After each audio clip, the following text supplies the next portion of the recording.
Long, long ago, in an all too familiar galaxy far, far away, during the time of the Galactic Empire, we find Darth Sidious on one of his various hidden ships. While meditating in his private chambers, Darth Sidious has a vision in which he sees the captain, crew, including his own personal guards, all slaughtered, their bodies drained of their blood. Just then, he senses a powerful object deep within the outer rim. Believing it to be a Sith relic, he sends an excavation team to retrieve it. This is now where the story begins. Aye, it's strange that he only sent a few guys to retrieve this thing. I mean, isn't this supposed to be some kind of high-valued artifact? Yeah, I'd agree with that, but I'm not going to be the one to question a direct order, especially from the Emperor himself. Oh, no.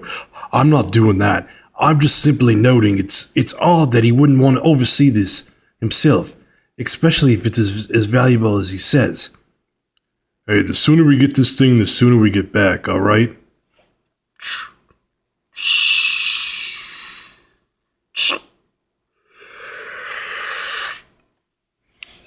Sometime later, Darth Sidious has a possible Sith relic brought into his private studies, in hopes of decoding the engravings so that he may learn the object's secrets. I sense a strange power resonating from this object. And these engravings are not from the original Sith language, nor are they from any other written language found in any of the texts.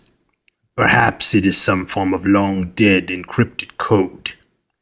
Later, having the object sent to his a private storage aboard the vessel, Darth Sidious returns to his personal chambers to review the Sith texts and other objects within his possession. We now go to two stormtroopers who have been selected to guard the object from the outside the room it resides in.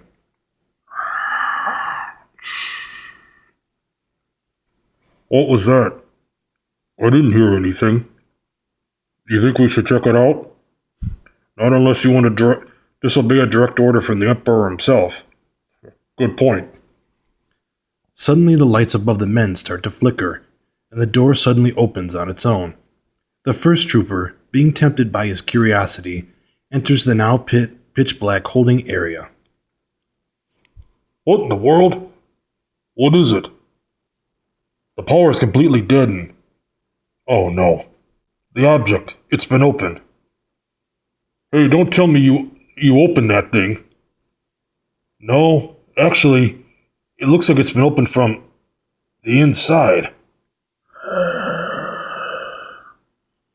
Feed me. Hello? Just as this is happening, Darth Sidious is standing in the control deck, looking out into the depths of space. Suddenly, a captain along with two troopers approaches him. Sir, there's been an incident on the lower level. We believe something has happened with the object you had brought aboard earlier. You are correct, Captain. Something has occurred on this ship. I believe it has been infiltrated by a powerful and new type of enemy. Heading down to the storage area where the relic was kept, Darth Sidious observes that his vision has come true, with various crew members and stormtroopers' bodies scattered throughout the halls of the lower levels. Many of their bodies and throats have been ripped and torn apart, but strangely no bloodstains are present. Sometime later, we find a group of crewmen eating in the mess hall. You hear about what happened in the lower levels? They say most of the troopers on board were slaughtered like animals. Yeah, I heard the Emperor got mad at him for interrupting the meeting he was having with Darth Vader. Something about, I don't know. Just then the light cuts out and various noises are heard around the two men that are talking.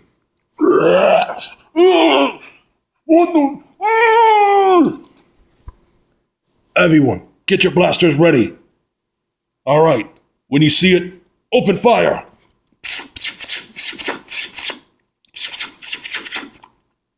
Nothing can be seen except for the light from the blaster fire. Just as the men pause, the light flickers on for a moment and a large creature is briefly seen, but quickly disappears with the light, slaughtering all the men until there is only one left.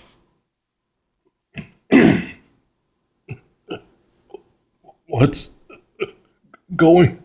Ah! After a moment of silence, the lights suddenly turned back on. So you are the one who has been lurking in this ship, slowly striking down everyone on board. It is then revealed that the attacker is a tall, pale-skinned man with blood-red eyes, his mouth full of sharp fangs and hands having long claws for nails, wearing a black cloak with a red inner lining. He is seen drinking the blood from the last survivor before dropping his body to the floor. You are not the one who should be asking questions, priest. It is I who wishes to know where we are, and why are you not bowing before me as you should?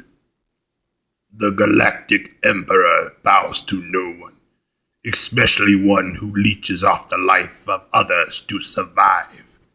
How dare you speak to me this way? I am Count Dracula, the vampire lord of the night, and if you do not bow to me willingly, then I shall make you by force. Count Dracula quickly disappears into a flash of blinding speed, in hopes of striking down an unprepared Sidious from behind. So you possess speed enhanced by the Force. That would be impressive if I did not share the same ability myself. Quickly dodging Dracula's strike, Darth Sidious force pushes the vampire lord through the mess hall, sending him flying into a hallway. You are quick, and your telekinesis is powerful, but it will take more than that to strike me down. Darth Sidious, having sent some of his elite guard to hunt down and recapture Dracula, returns to his private chambers, when suddenly the door to his room is torn apart and 2 dead elite guards are hurled at Sidious's feet. So, you claimed I am the coward for running away earlier, yet it is you who sent countless men to fight your battles. You wish to see my power? Then here it is.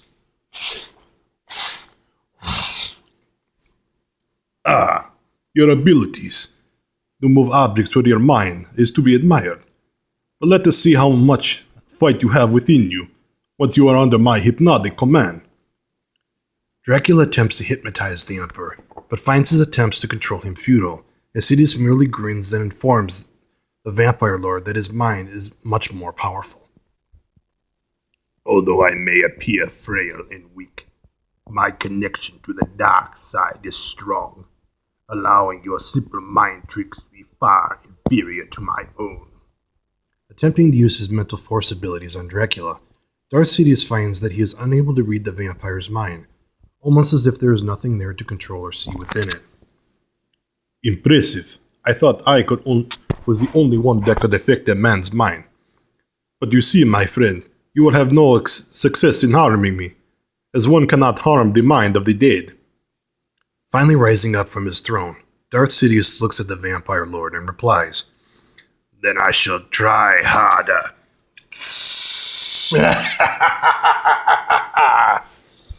Taking the vampire lord by surprise, Darth Sidious manages to not only physically harm his opponent, but also manages to weaken his mental defenses, to the point that he can read one thought from Dracula's mind, revealing that he has a weakness to the light. So you have a weakness to the light side of the Force. I see. So you are some form of ancient Sith Lord. I would take much pleasure in studying your corpse after I have struck you down. Having now healed, Count Dracula materializes his sword out of thin air. Moving swiftly once again, he comes within inches of Darth Sidious, before he is suddenly stopped by Sidious's own blade. So you possess the ability to materialize objects from nothing. Another impressive ability. But I wonder, why is your blade capable of withstanding the power of my lightsaber? Is it composed of the same material as mine?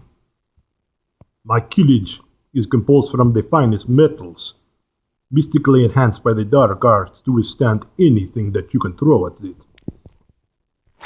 Very well.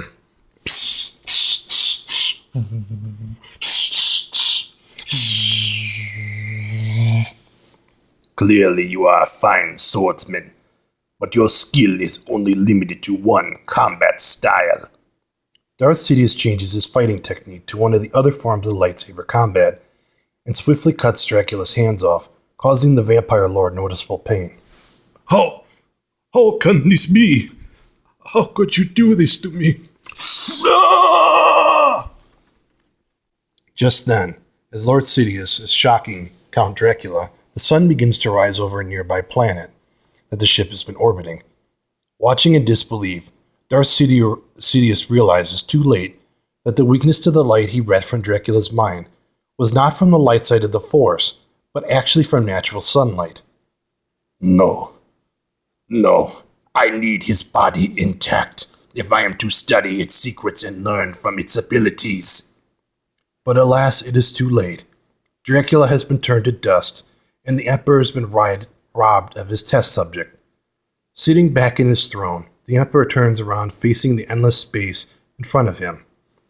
Our story concludes with the Emperor thinking, perhaps if there was one of these creatures, then perhaps there is even more that can be found in time.